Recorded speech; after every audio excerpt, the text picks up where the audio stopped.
Finally, Attila arrives with his beautiful escort of horsemen of proud appearance with brilliant armor and his spirited steeds.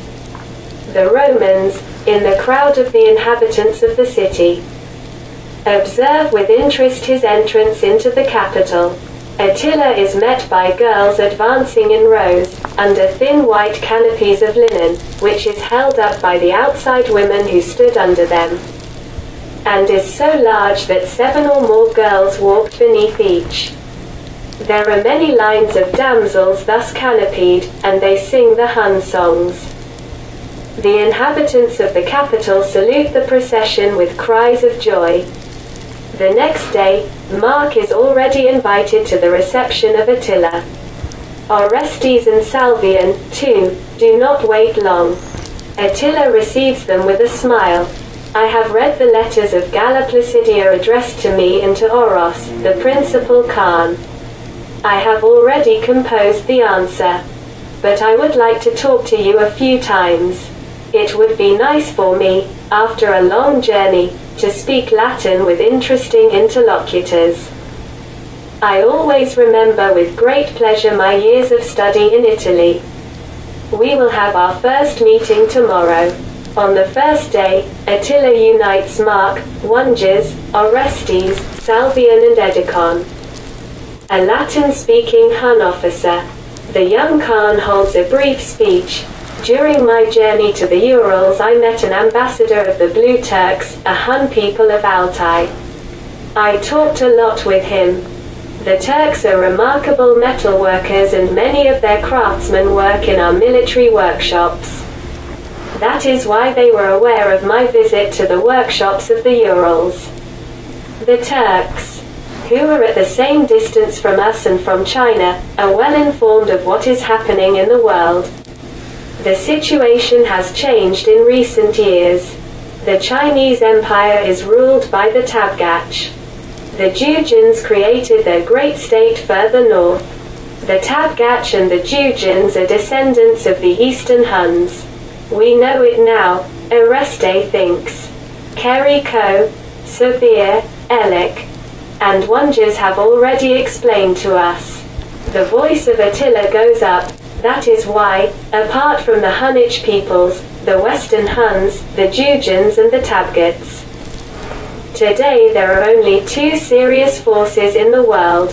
It is Persia and the 2 Roman empires who always consider themselves the centers of the universe. The Hunnic peoples overcame all the difficulties that arose after the dislocation of the empire founded by Tangriswil and the energy of Modon the Great. It was not easy.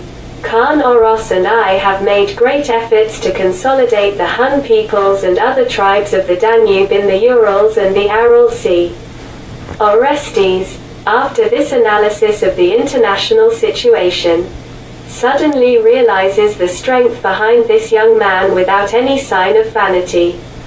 Attila says by articulating every word, the Huns believe that as there is only one God on heaven, there will one day be only one sovereign on earth. Then the wars will cease. Alarmed, the Romans suddenly feel uncomfortable and look at each other. A few moments of silence. Then, Attila quietly continues. The peoples of the 2 Roman empires remember with nostalgia the Pax Romana, the centuries of Roman peace. But God is no longer favorable to the Romans who have erected a cult of enjoyment and committed too many sins, and whose sovereigns have shown immeasurable pride, and then have fallen into the offenses of corruption. On the other hand, God is again favorable to the Huns, who are able to maintain the Pax Hunna from the Danube to China. If we were to conclude an alliance with the Tabgachs today, then the Hunnic peoples would quickly conquer the world. But history has taught us to be very careful with China and their emperors.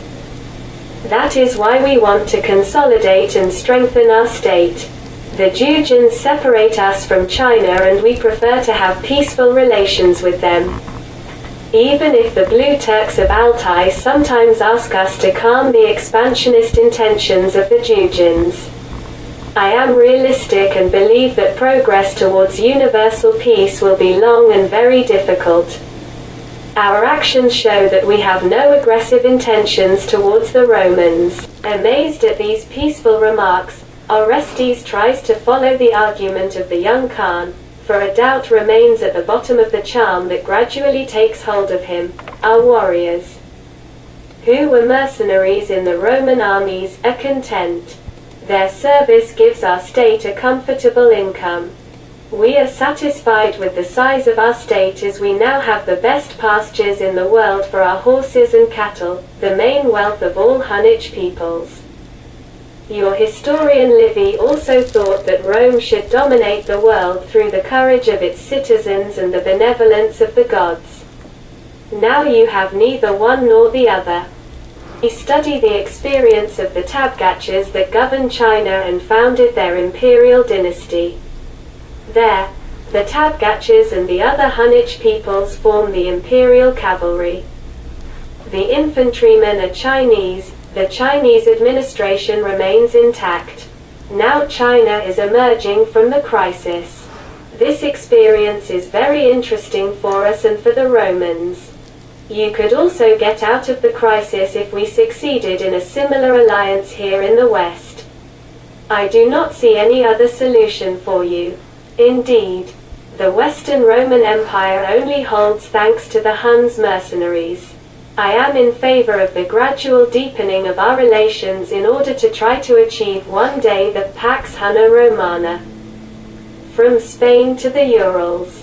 Perhaps, then, we will negotiate with the Tabgachas and God will help us achieve universal peace.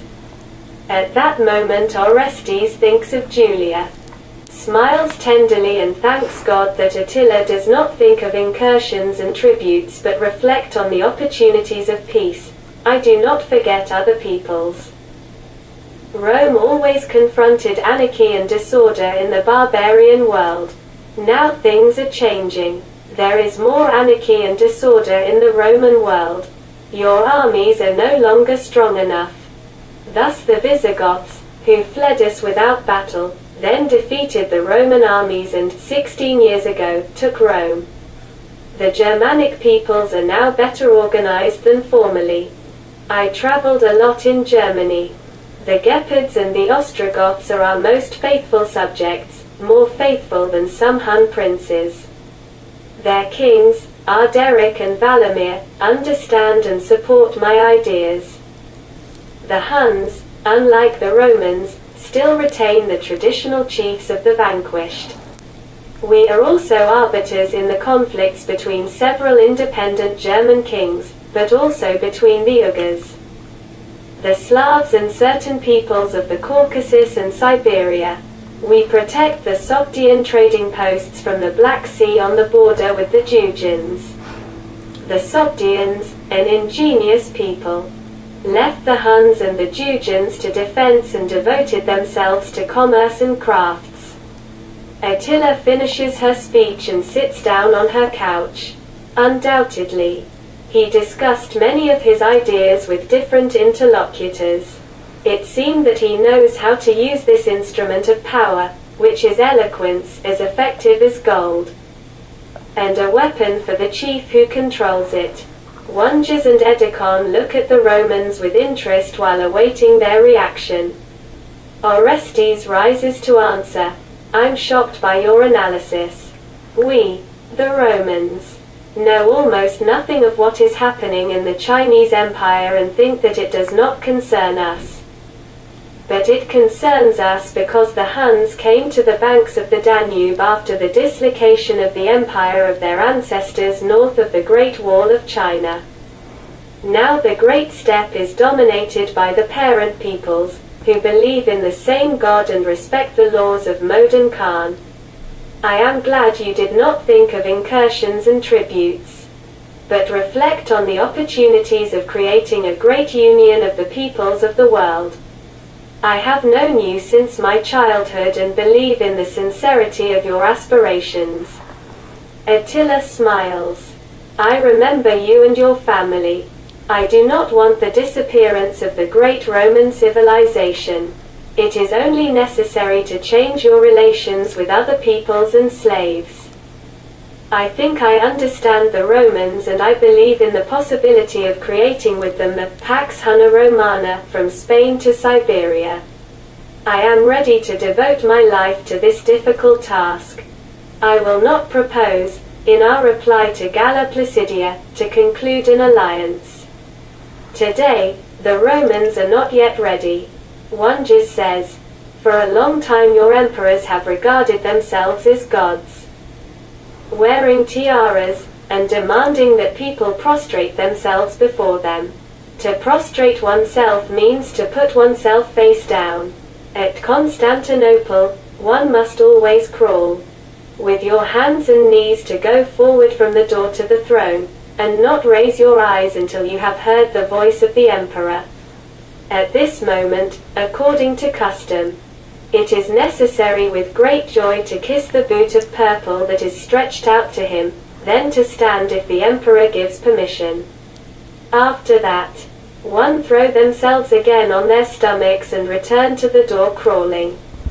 Of course, it is impossible to negotiate with such sovereigns." Shocked, Edecon exclaims, "Perhaps it will be necessary first to diminish their pride. The Huns of my tribe and the Skyers, the people of my noble Germanic wife, are ready to take part in the marches to Rome and Constantinople. We begin to study the art of seats, catapults and other Roman machines." Attila continues without reacting to these statements. Aetius informs me that the Franks, Burgunds, and Visigoths are active in Gaul. He asks us to help him. We will send him some detachments of our cavalry and volunteers. Let the Romans more often see the Huns in their role as defenders, and our young warriors adapt to the Roman milieu and get used to a regular pay. It is also good for our treasure. We are only asking to put an end to this practice of direct negotiations with our princes without going through our central government. Kurdak, the main prince of the people, Akatseri, which can be translated as an army on white horses on the shores of the Caspian Sea, informs us of further attempts to corrupt princes by emissaries of Constantinople in order to raise them to the insurrection. We are deeply indignant and will not let these hostile actions go unpunished. I will write to Galla Placidia my proposals on this subject. The Romans remain in Hunland until late autumn because Orestes tries to negotiate a favorable status for the area between the Danube and the Drava. As Attila is on a permanent journey, the Romans get permission to follow him. Orestes sees that Salvian is pleased with this possibility. Curiosity of youth, at least, which is reassuring. The young officer is not very interested in his contacts. Orestes gradually became more sincere with Salvian, who did not resemble an agent, charged with watching him. During these months the Romans learned the character of Attila. His words and actions were marked by a kind of calculated emphasis for the effect. If something were to irritate him, his face would clench, his eyes would flame. The most resolute did not dare to face the outbursts of his anger. Besides this, he was kind to the Huns and loyal vassals, generous to his collaborators and servants, and judged honest with regard to his subjects. His clothes were simple, but very clean. His food consisted of meats without seasoning, which he served in wooden dishes. His modest and frugal dress contrasted with the luxury he loved to see around him.